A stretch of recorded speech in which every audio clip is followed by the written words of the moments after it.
တရဏဂုံသုံးပါးကိုနေ့စဉ်ပုံမှန်ရွတ်ဆိုနေတယ်ဆိုရင်အဲ့ဒီပုံကိုယ်တွေမှာတွေ့ရမယ့်ထူးခြားချက်တွေကိုပြန်လည်ပြီးတော့မျှဝေပေးသွားမှာဖြစ်ပါတယ်။ဒါကြောင့်ဓမ္မမိတ်ဆွေတို့ကတရဏဂုံသုံးပါးကိုရွတ်ဆိုပွားများပူဇော်နေတယ်ဆိုရင်ဒီဗီဒီယိုလေးကိုဆုံးအောင်ကြည့်သွားလိုက်ပါ။အဲ့ဒါကဘာတွေလဲဆိုတော့ဒုက္ခရောက်တော့မယ်ဆိုရင်မိမိရဲ့စိတ်ကအလိုလိုသိနေတတ်ခြင်းစိတ်ရင်းမမှန်တဲ့လူတွေကိုယ်အနားမှာအမြဲမနေနိုင်ခြင်းသူ့အလိုလိုထွက်ခွာသွားကြရခြင်းဒုက္ခရောက်เสียရှိရင်လည်းပဲအဲ့ဒီဒုက္ခတွေကနေဖယ်ထုတ်ပေးလိုက်ခြင်းကြီးကြီးမားမားဖြစ်မဲ့ပြဿနာတွေကို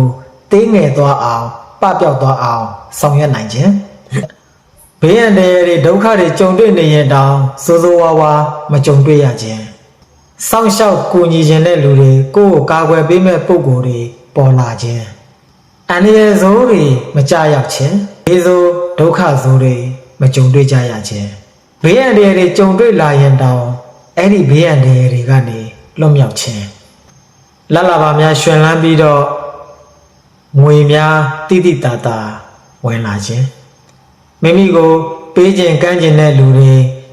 စောင့်ရှောက်ခြင်းတဲ့လူတွေကြွေးခြင်းမွေးခြင်းတဲ့လူတွေပေါ်များလာခြင်းယခုပြောသွားတဲ့အချက်တွေကတော့တရဏဂုံသုံးပါးကိုနေ့စဉ်ပွားများတဲ့ပုဂ္ဂိုလ်တွေရှိမှတွေ့ရမယ့်ထူးခြားချက်တွေဖြစ်ပါတယ်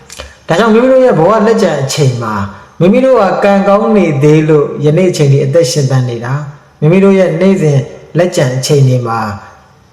ကုသိုလ်ပညာဥစ္စာတစ်ခုခုကိုတော့မရရအောင်ယူဆောင်သွားပါဘဝရဲ့လက်ကျန်အချိန်တွေမှာကိုယ်စိတ်နှပါကျမ်းမာချမ်းသာစွာဖြင့်စီးပွားရေးလူမှုရေးတားရေးသမီးရေးတွေကိုလည်းပဲလွယ်ကူစွာဆောင်ရွက်နိုင်ကြပါစေပြီးတဲ့နောက်မှာလည်းပဲခန္ဓာပေါ်ဉာဏ်ရောက်အောင်တည်တည်အတိုင်းကြင်ကြံကြိုးကိုပွားများအားထုတ်နိုင်ကြသည်ဖြစ်၍နိဗ္ဗာန်ကိုမျက်မှောက်ပြုလွယ်နိုင်ကြတဲ့ပါရမီရှင်သူတော်ကောင်းများဖြစ်နိုင်ကြပါစေ